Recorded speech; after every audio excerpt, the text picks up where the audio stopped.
Hello students, welcome back to my channel Commerce Tute, your flight to success. And yes students, जैसे कि आप screen पर देख सकते हो, today we are going to solve exercise number 7 and 8, chapter number 2, 11th commerce, bookkeeping and accountancy.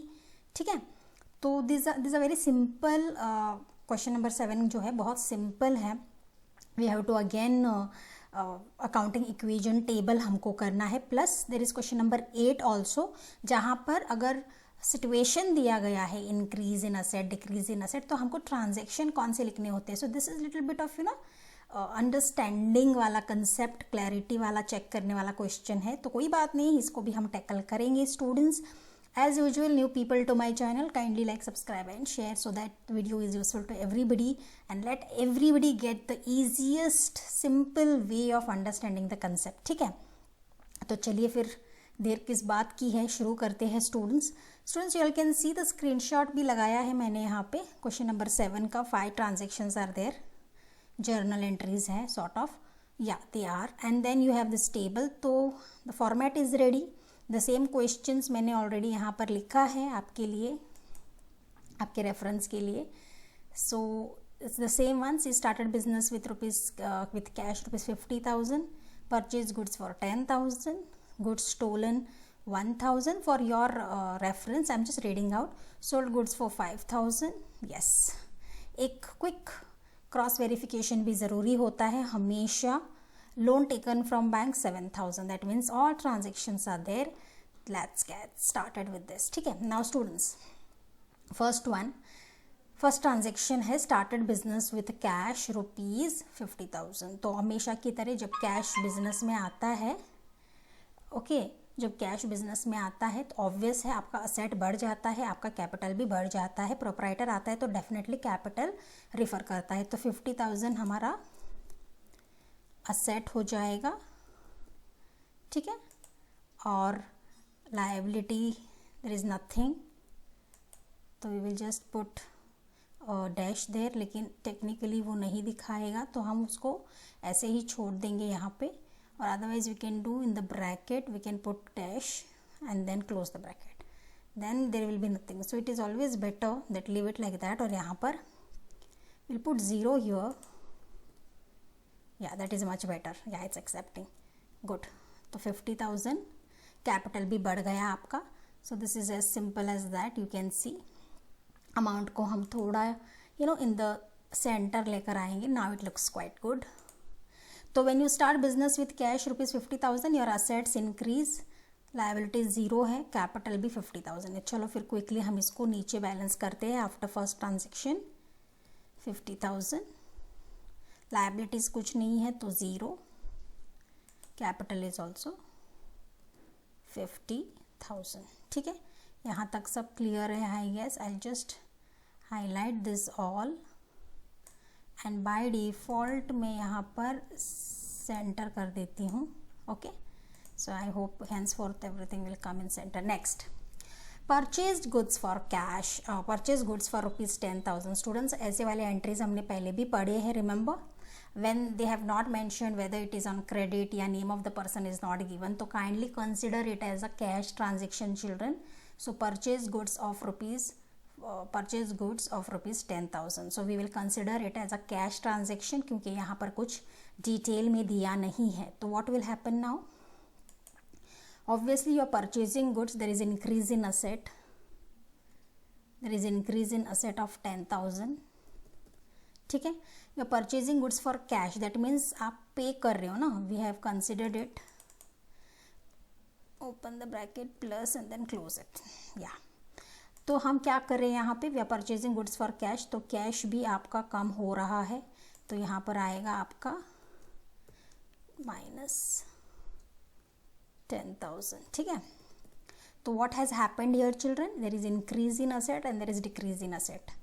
तो यहाँ पर लायबिलिटी होगा हमारा फिर से 0, कैपिटल सेम कैपिटल यहाँ पर आ जाएगा, है ना.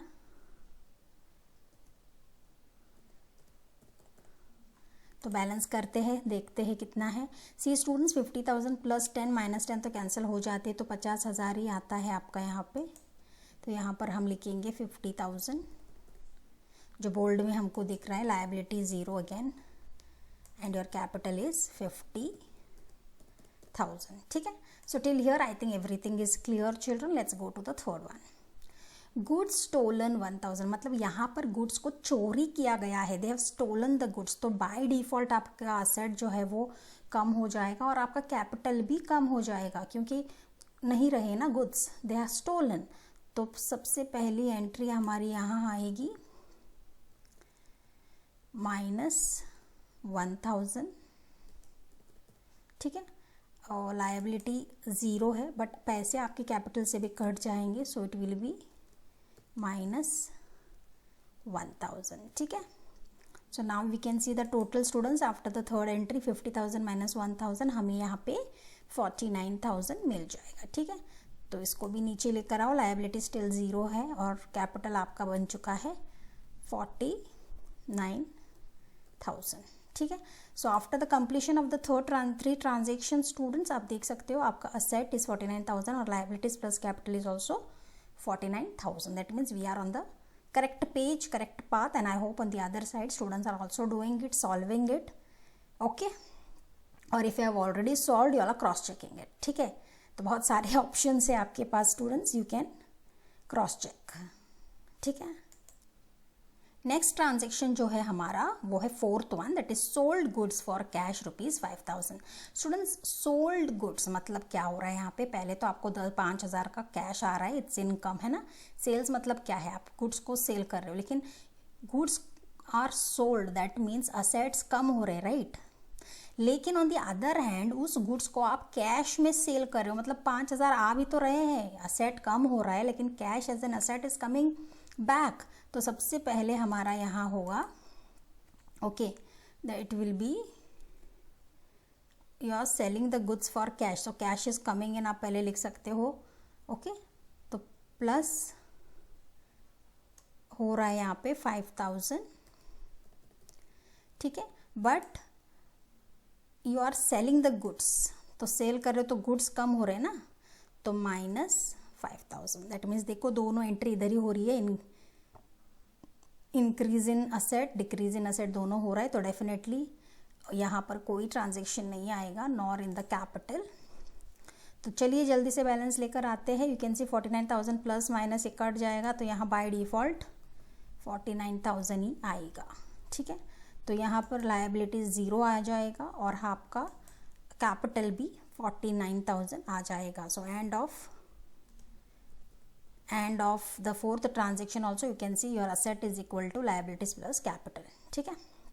Then loan taken from bank ₹7,000. So what you have done students, आपने लोन लिया है बैंक से, तो ऑब्वियसली कैश ले पैसे आ जाएंगे ना, तो आपका असेट बढ़ जाएगा. But on the other hand आपको लायबिलिटी भी आ जाएगी 7,000 की ना. You have to pay them in future to the bank. सही है ना. तो लोन जब आप लेते हो पहले तो पैसे आ जाते हैं. चलिए वो एंट्री हम लिख लेते हैं, that is plus 7,000. Once you take the loan it becomes the liability of yours to pay them, है ना, 7,000. और आप सिर्फ 7,000 भी लिख सकते हो. There is nothing, so that's why I have just written plus 7,000. ठीक है. कैपिटल रिलेटेड कुछ नहीं है तो 0 कर देंगे उसको.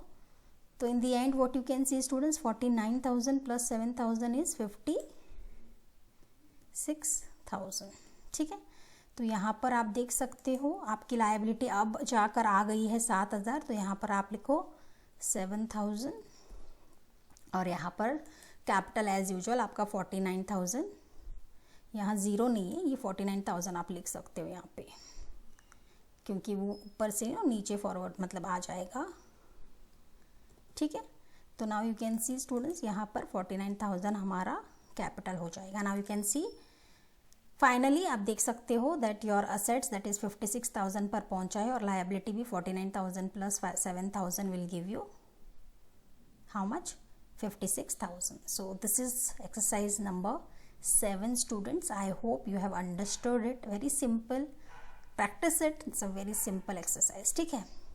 Late us go to the next exercise, that is 8th exercise. Sorry, बहुत सिंपल है ये, ऑलरेडी मैंने आपके लिए सॉल्व किया है, लेकिन मैं आपको एक्सप्लेन करने वाली हूँ. You can see the format again. Okay, so how is it? You can see here. First हमको पूछा गया था कि इंक्रीज इन असेट्स और डिक्रीज इन असेट्स बताओ. इंक्रीज इन असेट्स भी होने चाहिए, डिक्रीज इन असेट्स भी होने चाहिए. अब हमने जो ये प्रॉब्लम सॉल्व किया है, आप देख सकते हो, ये इंक्रीज इन असेट है और ये डिक्रीज इन असेट है ना.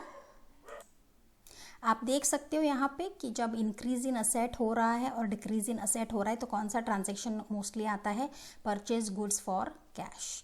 एंड यहाँ पर भी आप देख सकते हो +5000 -5000 सोल्ड गुड्स फॉर कैश. तो जाहिर सी बात है जो एंट्री आएगी यहाँ पे वो होगी either purchase goods for purchased, not purchase, purchased goods for cash और सोल्ड गुड्स फॉर कैश. तो ये दोनों ट्रांजेक्शन्स आ सकते हैं जब इंक्रीज इन असेट्स और डिक्रीज इन असेट्स होता है. ठीक है. दूसरा यहाँ पर है इंक्रीज इन कैपिटल और इंक्रीज इन असेट्स. स्टूडेंट्स, इसके लिए भी मैं यहाँ पर लेकर जाऊँगी. आप देख सकते हो कि आइदर जब बिजनेस स्टार्ट होता है, तो जब बिजनेस स्टार्ट नहीं होता तो ऑब्वियसली असेट्स कुछ नहीं होता है, लेकिन जब बिजनेस स्टार्ट होता है तो आपका असेट बढ़ जाता है, आपका कैपिटल भी बढ़ जाता है. तो there is increase, even though पहले तो कुछ नहीं था लेकिन कुछ तो हो जाता है ना अमाउंट. वैसे ही अगर हम एडिशनल कैपिटल लेते इन द बिजनेस तब हम क्या करते? प्लस ही करते ना. प्लस सपोज अब मैं यहाँ बता दूँ कि additional capital was brought in to the business 5000, तो हम क्या करते? Add to asset, add to capital. तो इंक्रीज हो जाता असेट और कैपिटल भी इंक्रीज हो जाता. तो same thing is happening in the second transaction. Increase in capital और increase in assets in transactions में होते हैं, जैसे कि additional capital bought in by the proprietor या स्टार्टेड बिजनेस विथ कैश. ठीक है. देन थर्ड है हमारा decrease in liabilities, decrease in assets. Obviously अगर कैश पे किया जाता है क्रेडिटर्स को, okay, cash paid to creditors, तो इन दैट केस ऑब्वियसली क्या हो जाता है? बिकॉज हमारा जो इक्वेजन है वो है assets equal to liabilities plus capital. अगर हमने ऑलरेडी क्रेडिटर्स को पे कर दिया है तो डिक्रीज हो जाएगा ना, लायबिलिटी डिक्रीज हो जाएगा, और आपके असेट से पैसे जा रहे हैं तो कैश डिक्रीज हो जाएगा. तो ये दोनों अप्लाई होते हैं जब आप कैश पे करते हो क्रेडिटर्स को. Decrease in liabilities, decrease in assets. ठीक है. And last but not the list, decrease in assets, decrease in capital. Suppose if you पे कैश, सैलरी आप पे करते हो कैश में. फोर्थ वन आप देख सकते हो decrease in assets, decrease in capital. So obvious है students, when salary is paid in cash तो ऑब्वियस है कैश असेट डिक्रीज होता है एंड ऑब्वियसली कैपिटल से भी अमाउंट डिक्रीज होता है. Same happens when you withdraw for personal use होता है, ड्रॉइंग्स होता है, तो there is less from the assets, that is you withdraw cash ना, तो कैश कम हो जाता है और आपके कैपिटल से भी कम हो जाता है. This is a very simple exercise children. Practise it, revise it. As and when you will manually start doing it, you will definitely become expert in that. ठीक है. तो I hope you have got clarity about question number 7 and 8. So that's it in today's video children. In the next video definitely will come with more problems, more practical problems. So stay tuned to Commerce Tute. Till then, take care. Thank you so much students. Thank you.